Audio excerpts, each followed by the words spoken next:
గిరిజనులను అన్ని విధాలా పైకి తీసుకొచ్చే వరకు అండగా ఉంటామని ముఖ్యమంత్రి చంద్రబాబు స్పష్టం చేశారు.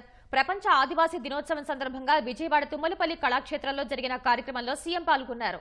అన్ని రంగాల్లో గిరిజనులు ముందుండాలి అనేదే తన ఆకాంక్ష అన్న ఆయన గతంలో అనేక పథకాలు తీసుకువచ్చామని గుర్తు చేశారు. స్కూల్లో టీచర్గా పనిచేస్తూ ద్రౌపది ముర్ము రాష్ట్రపతి కాగలిగారని, ఆమెను స్ఫూర్తిగా తీసుకోవాలని పిలుపునిచ్చారు. గత 5 ఏళ్లు ఆదివాసీ దినోత్సవాన్ని పట్టించుకున్న పాపాన పోలేదన్నారు. పూలదండ వేసి దీవెనలు అందుకుంటున్నారు రాష్ట్ర ముఖ్యమంత్రి వర్యులు గౌరవనీయులు శ్రీ నారా చంద్రబాబు నాయుడు గారు. మైదానం ఇటు ఏజెన్సీ ప్రాంతాల్లో సమానంగా ఉన్నారు. కానీ మైదానంలో ఉండే వాళ్ళ జీవన ప్రమాణాలు కూడా అంతంత మాత్రమే ఉన్నాయి. ఇది చాలా బాధాకరం అని చెప్పి కూడా నేను మీకు తెలియజేస్తున్నా. ఏజెన్సీ ఏరియాలో ఉండే వాళ్ళ జీవన ప్రమాణాలు ఇంకా ఒక విధంగా చెప్పాలంటే కనీసం రోడ్లు కూడా లేకుండా అవస్థపడతా ఉంటే, మామూలుగా అందరితో సమానంగా నివసించే మైదాన ప్రాంతంలో ఉండే గిరిజనుల పరిస్థితి కూడా అధ్వానంగా ఉండే పరిస్థితి వచ్చింది. కాఫీకి నేను ప్రాధాన్యత ఇవ్వడమే కాకుండా దాన్ని లాజికల్గా తీసుకుపోవాలని చెప్పి ముందుకెళ్ళాం. నేను సిల్వర్ ఓక్ ట్రీస్ పెట్టించాను. దాని మీద కాఫీ పంట కిందనేసాం. దానికి ఆ సిల్వర్ ఓక్ ట్రీస్కి ఏవైతే మనకు కావాల్సినటువంటి ఇవన్నీ కూడా ఏవైతే వివిధ రకాలైనటువంటి స్పైసెస్ అన్ని కూడా తీసుకున్నాం. దీనివల్ల ఆదాయం బాగా పెరిగింది. ఈరోజు ప్యారిస్లో కూడా అరకు కాఫీ అమ్మగలిగామంటే అదే దీనికి ఉండే ప్రత్యేకతని మరొక్కసారి మీ అందరికీ తెలియజేస్తున్నా.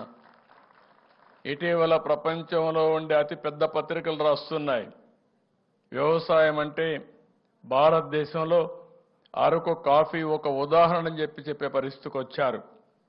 ఏదైతే ఎకానమిస్ట్ పేపర్లు కానీ ఇలాంటి పేపర్లని కేస్ స్టడీస్ చేసి ఇది డెవలప్ చేస్తే పేదరిక నిర్మూలన జరుగుతుంది, మారుమూల ప్రాంతాల్లో ఉండే గిరిజనులకు న్యాయం జరుగుతుందని వాళ్ళు కూడా చెప్పే పరిస్థితికి వచ్చారు.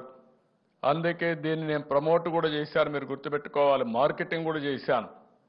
ఆ రోజు ప్రధానమంత్రి గారు వస్తే, నరేంద్ర మోడీ గారు వస్తే నేను అరకు కాఫీ ఆయనకి ఇచ్చి తాగిచ్చి ఆయన్ని ఒక బ్రాండ్ అంబాసిడర్గా ఉపయోగించామంటే అది గిరిజనుల పైన ఈ ప్రభుత్వానికి ఉండే ప్రేమ. ఒక మంచి వస్తువును తయారు చేయడమే కాదు, ఆ వస్తువు మంచిదని 10 మందికి చెప్పడం కూడా చాలా ముఖ్యం. ఆ పని ఆ రోజు నేను చేశాను. కానీ ఆ అభివృద్ధిలో వెనుకబడిపోయింది. గిరిజనులు వెనుకబడ్డారు, ఆదివాసులు వెనుకబడ్డారు, షెడ్యూల్ కులాలు వెనుకబడ్డారు, బీసీలు బాగా వెనుకబడిపోయే పరిస్థితికి వచ్చారు. ఇంకొక పక్కన మీరు ఒకసారి చూస్తే ఈ యొక్క ఆదివాసుల్లో ఎంఎంఆర్ కానీ ఐఎంఆర్ అంటే పుట్టిన పిల్లలు ఎక్కువ మంది చనిపోతున్నారు. పుట్టిన పిల్లలు వచ్చినప్పుడు తల్లులు కూడా చనిపోయే పరిస్థితి. ఇది మంచి పరిణామం కాదు. దీని మీద మనం శ్రద్ధ పెట్టాల్సిన అవసరం, తగ్గించుకోవాల్సిన అవసరం ఉంది. అయితే ఇంకొక పక్కన సంతానోత్పత్తి మీరు చూస్తే మన రాష్ట్రంలో రోజు రోజుకు జనాభా తగ్గిపోయే పరిస్థితికి వస్తూ ఉంది. అంటే మామూలుగా మీరు ఆలోచిస్తే 2.1 ఒక మహిళ జీవిత కాలంలో ఇద్దరు కంటే కూడా ఎక్కువ జన్మనిస్తే ఈ యొక్క పాపులేషన్ జనాభా ఇదే మరి మేనేజ్ అవుతుంది. కానీ ఈరోజు రాష్ట్రంలో 1.7కు వచ్చారు, లేకపోతే 1.5కు వచ్చారు. అంటే రాబోయే రోజుల్లో ముసలి వాళ్ళు ఎక్కువ అవుతారు, పిల్లల సంఖ్య తగ్గిపోతుంది, సంపాదించేవాళ్ళు కూడా ఉండరు, కడాన ఆధారపడేవాళ్ళు పెరిగిపోతాం. కానీ శుభ పరిణామం గిరిజనుల మాత్రం ప్రస్తుతానికి 2.1% ఉంది. అంటే ప్రతి ఒక్క మహిళ 2 పిల్లలకి పైన జన్మనిచ్చే పరిస్థితి ఉంది. ఇది శుభ పరిణామం. ఇటీవల కాలంలో నేను మాట్లాడుతున్నాను, మన పిల్లలు మనకు ఆస్తి. పిల్లల్ని బాగా చదివిస్తే మనం కష్టంలో ఉన్నప్పుడు కానీ పెద్ద అయిన తర్వాత కానీ మనల్ని చూసుకునే శక్తి ఉంటుంది.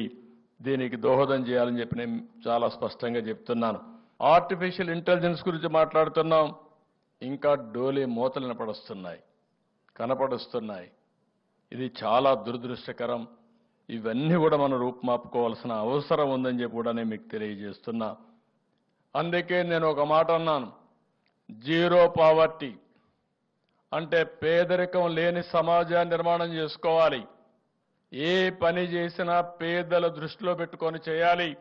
అలాంటి పేదలు ఎక్కువ ఉండేది ఆదివాసుల్లో ఉన్నారు.